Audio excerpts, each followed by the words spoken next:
আসসালামু আলাইকুম রহমতুল্লাহি ওবরকাতুহু।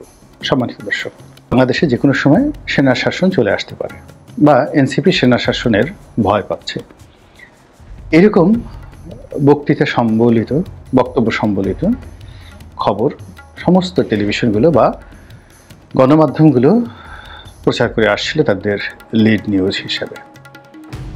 বাংলাদেশের সেনা শাসন নতুন কোনো ঘটনা নয়, অতীতে বহুবার ঘটেছে।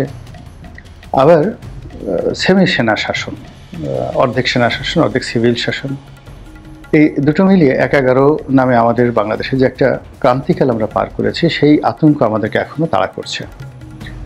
ফলে আমরা যখনই কোনো এদিক ওদিক দেখি, গণতন্ত্রের যাকে বলা হয় কর্তৃত্ববাদ দেখি, কোনো একটি রাজনৈতিক দলের ভুল দেখি, ভ্রান্তি দেখি, সবসময় আমরা ১/১১ উদাহরণ টানি, বিশেষ করে ২০০৮ থেকে আজ অবধি।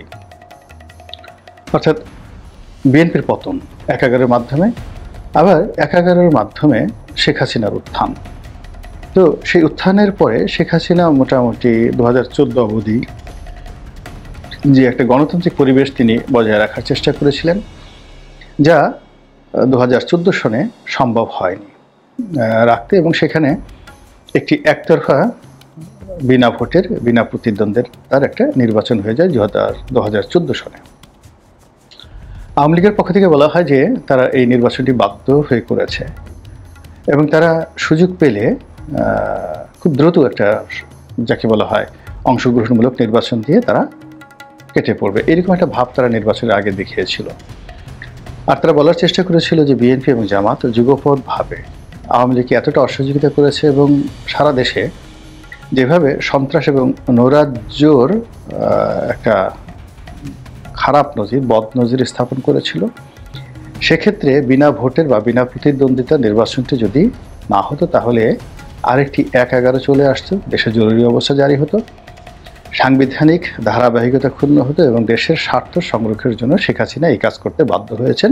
যদিও এই কথাকে সবাই রং তামাশা, হাস্যরস হিসেবে আখ্যায়িত করছে, এই কারণে যে ওইরকম একটি বিনা প্রতিদ্বন্দ্বিতার নির্বাচন তিনি পুরো ৫ বছর তিনি টেনে নিয়েছিলেন এবং ক্ষমতায় বসে খুব অল্প সময়ের মধ্যে নিজের পেশি শক্তিকে তিনি বহাল রাখতে পেরেছিলেন, প্রশাসনের উপর তার কর্তৃত্ব রাখতে পেরেছিলেন, আইনশৃঙ্খলা থেকে শুরু করে সব কিছু নিয়ন্ত্রণে রাখার পর বিরোধী দলকে এমন দৌড়ানির উপর রাখতে পেরেছিলেন, যার ফলে তার মনে হয়েছিল যে তিনি কেন আবার একটা নির্বাচন দেবেন।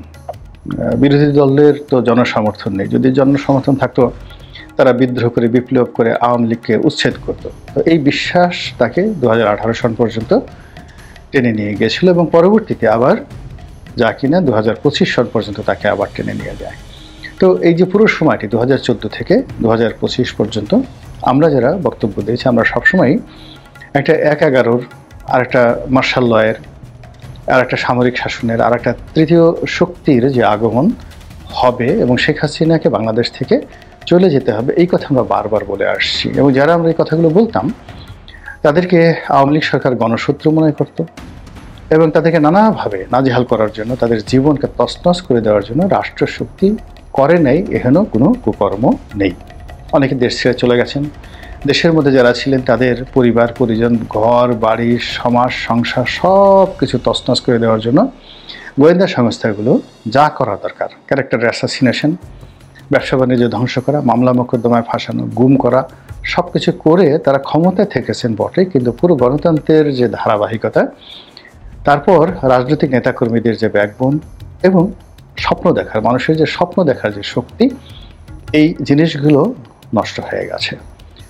আর তার ফলে কি হলো, ২০২৪ সনে একটা সফল বিপ্লবের পরেও যখন একটি সরকার গঠিত হলো, এটাকে না ১/১১ বলা যাচ্ছে, না তৃতীয় শক্তি বলা যাচ্ছে, না এটাকে মার্শাল ল সরকার বলা যাচ্ছে, কোনো কিছু বলা যাচ্ছে না। এরকম একটা সরকার এলো যেটি বৈচিত্র্যহীন, যেটি ভাবলেশহীন এবং যেটির কোনো ব্যাকরণগত অর্থ নেই। কেউ এটাকে মার্কিন ডিপ স্টেট পলিসির একটা পরীক্ষামূলক প্রকল্প হিসাবে বিবেচনা করছে, যে আমেরিকা একটা প্রকল্প বাংলাদেশে চালু করলে এটা যদি সফল হয় তাহলে অন্যান্য দেশে এই কাজগুলো করবে। তারা আফগানিস্তানে হামিদ কারজাইকে দিয়ে যেভাবে একটা পরীক্ষামূলক সরকার ব্যবস্থা চালু করেছিল, ঠিক ওইরকম একটা সরকার ব্যবস্থা বাংলাদেশে চালু করেছে বলে নানা রকম কথাবার্তা বিভিন্ন মহল থেকে ঠাট্টা মশকরা সহকারে বলা হচ্ছে। তো যাই হোক না কেন 2014 সনের পরে বা 2018 সনের পরে, এমনকি 2024 সনের নির্বাচনের পরে শেখ হাসিনা সকল কিছু শক্ত হাতে, বিশেষ করে প্রশাসন যেভাবে নিজের নিয়ন্ত্রণে রাখতে পেরেছিল, এই যে নতুন যে পরীক্ষামূলক প্রকল্পের সরকার, ডক্টর মোহাম্মদ ইউনূসের সরকার, তারা কিন্তু এই কাজটি করতে পারেনি। তারা মানুষকে সুন্দর কথা বলেছে, সুন্দর গল্প শুনিয়েছে, নানা রকম আশার বাণী শুনিয়েছে, কিন্তু দৃশ্যত এবং কার্যত কাজের কাজ কিছু হয়নি, বরং চারিদিকে হতাশা এমনভাবে ছড়িয়ে পড়েছে যে মানুষ যার যার অবস্থায় থেকে রীতিমতো ত্রাহি ত্রাহি শুরু করে দিচ্ছে। শেখ হাসিনার জমানাতে যে ক্ষয়ক্ষতিগুলো হয়েছিল, সেই ক্ষয়ক্ষতিগুলো প্রচণ্ডভাবে বেড়ে গেছে। আর শেখ হাসিনার জমানাতে যে ভালো কাজগুলো হয়েছিল, তার সেই সকল ভালো কাজের একটাও হচ্ছে না, চলছে না। তাহলে বোঝার চেষ্টা করুন যে আপনি আগে যে ক্ষুধার্ত ছিলেন, ক্ষুধার পরিমাণ বেড়ে গেছে, কিন্তু ক্ষুধার মধ্যেও আপনার অন্তত একটু দাঁড়ানোর জায়গা ছিল, শোয়ার জায়গা ছিল, বাতাস ছিল, খাবার জন্য পানি ছিল। এখন দেখা গেল যে সেই জিনিসগুলো ক্রমশ নষ্ট হয়ে গেছে। ফলে আপনি কি অবস্থায় আছেন এই বর্তমান জামানাতে, এটা বোঝার জন্য আপনি গ্রামে যান, গঞ্জে যান, গিয়ে দেখবেন সেখানকার সমস্ত সামাজিক বন্ধন টুটে গেছে, পারিবারিক বন্ধনগুলো নষ্ট হয়ে গেছে। পাড়া মহল্লায় মাস্তানি করছে সেই 20 বছরের কম বয়সী ছেলেরা, বাবা মা তাদেরকে নিয়ন্ত্রণ করতে পারছে না। কেউ সমন্বয়ক নামে, কেউ ছাত্র প্রতিনিধি নামে, কেউ নয়া পান্ডা নামে বা নয়া গুন্ডা নামে নতুন একটা কর্তৃত্ববাদী ব্যবস্থা টেকনাফ থেকে তেঁতুলিয়া পর্যন্ত ছড়িয়ে পড়েছে। এবং এই ঘটনার সঙ্গে রাষ্ট্রের পুলিশ বাহিনী থেকে শুরু করে আইনশৃঙ্খলা রক্ষাকারী বাহিনীর যারা দুর্বৃত্ত রয়েছে, মন্দ লোক রয়েছে, তারাও এই ঘটনার সাথে জড়িয়ে পড়েছে। ফলে একটা মাফিয়া চক্র সারা দেশকে এমনভাবে চালাচ্ছে যে গত 1 বছরে দারিদ্রতা বেড়েছে, ব্যবসা বাণিজ্য সূচক সব কিছু মারাত্মকভাবে অবনতি হয়েছে, আরও অনেক কিছু। কিন্তু 6,000 নতুন কোটিপতি বাংলাদেশের অর্থনীতিতে যুক্ত হয়েছে। 6,000 নতুন কোটিপতি, যে ঘটনা কখনো শুনিনি যে একজন ডিসি পদে নিয়োগের জন্য 100 কোটি টাকার লেনদেন হয়, একজন সচিব পদে নিয়োগের জন্য 100 কোটি টাকার লেনদেন হয়।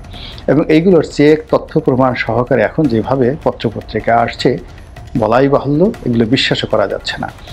রাষ্ট্র থেকে যখন কারো বিদেশ গমনে নিষেধাজ্ঞা জারি হয়, কিংবা বলা হয় যে এই লোক বিদেশে যেতে পারবে না, তার বিরুদ্ধে তদন্ত হচ্ছে, সেই মানুষ এই রাষ্ট্রের দুর্নীতিবাজ কর্মকর্তাদেরকে ম্যানেজ করে বুক ফুলিয়ে দেশের বাইরে চলে যাচ্ছে, যে কিনা ইতিপূর্বে শেখ হাসিনার জমানাতে হাজার হাজার কোটি টাকা বিদেশে পাচার করেছিল। ফলে আপনি দেখুন, চিহ্নিত যে সকল দুর্নীতিবাজ রয়েছে, যে সকল দুর্নীতিবাজদেরকে আওয়ামী লীগ নিজের হাতে, এই সরকারের হাতে ধরিয়ে দিয়েছে। আপনি চিন্তা করেন যে যারা এখন জেলখানাতে আছে, আওয়ামী লীগ বেশিরভাগ ক্ষেত্রে তাদেরকে ওন করে না। আওয়ামী লীগ যাদেরকে ওন করে, যাদেরকে স্বপ্ন মনে করে, যাদেরকে সম্পদ মনে করে, স্বপ্ন বললাম যে আগামী দিনের নেতৃত্ব যাদের হাতে তুলে দেবে, তাদের প্রায় সবাইকে তারা নিরাপদে দেশের বাড়ি নিয়ে গেছে। এবং 5 তারিখে শেখ হাসিনা যাওয়ার আগে ধীরে সুস্থে নৌপথে, স্থলপথে, বিমানপথে তিনি তাদেরকে নিরাপদ আশ্রয়ে চলে যেতে তিনি সুযোগ করে দিয়েছেন। টাকা নিয়ে, পয়সা নিয়ে, স্ত্রী নিয়ে, কন্যা নিয়ে। আপনি দেখুন তো, শেখ হাসিনার কাছাকাছি, শেখ হাসিনার স্নেহভাজন, প্রিয়জন একজন সিঙ্গেল লোক জেলখানাতে আছে নাকি? কেউ নেই। আর যারা আছে তারা আওয়ামী লীগের বাকির খাতায়, আওয়ামী লীগের খরচের খাতায়। এবং তাদেরকে বর্তমান সরকার একেবারে হালুম করে ধরে বলছে যে না, আমরা বিচার করবো, ইত্যাদি ইত্যাদি যা কিছু হচ্ছে।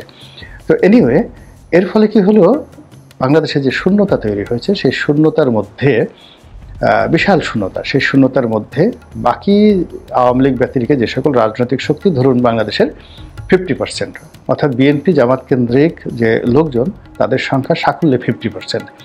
আর আওয়ামী লীগ এবং তাদের বলয়ে যে সমস্ত লোকজন রয়েছে, তাদের সংখ্যা 50%। এখন এই 50% লোকজন রাজনীতি থেকে, অর্থনীতি থেকে নিজেদেরকে গুটিয়ে রেখেছে। আর প্রতি মুহূর্তে তারা ফিরে আসার জন্য, বিকল্প একটা ব্যবস্থা করার জন্য যে হুমকি দিচ্ছে, ধামকি দিচ্ছে। এর ফলে পুরো বাংলাদেশের যে বন্ধন, ঘনত্ব, যেটিকে বলা হয় যে একে অপরের সঙ্গে যে সংযোগ, এই সব কিছু এলোমেলো হয়ে গেছে, রীতিমতো এলোমেলো হয়ে গেছে।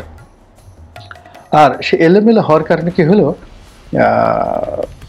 নিজেদের মধ্যে, অর্থাৎ এই যে বাকি যে 50% তাদের মধ্যে তাপ এবং চাপের কারণে, ধরুন একটা চৌবাচ্চার মধ্যে জায়গা হবে 100 জন লোকের, সেখান থেকে 50 জন লোক সরিয়ে দেওয়া হলো, ফলে চৌবাচ্চাটা খালি হয়ে গেল বা একটা রুম খালি হয়ে গেল।